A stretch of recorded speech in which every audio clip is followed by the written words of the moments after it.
Hello guys, welcome back. This is the XIAOMI Mi 6 and let me show you how to enter Fastboot mode on this device. Start by holding the power key, choose power off and tap power again to confirm.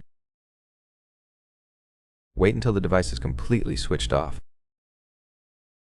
Then use the combination of power key and volume down, hold them together for a few seconds. Keep holding both keys and release them as soon as Fastboot appears on the screen.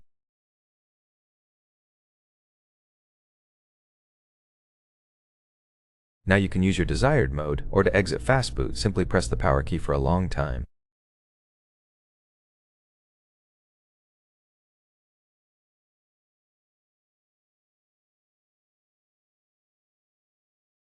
Release the power button as soon as the phone goes black, and the device will restart into normal mode.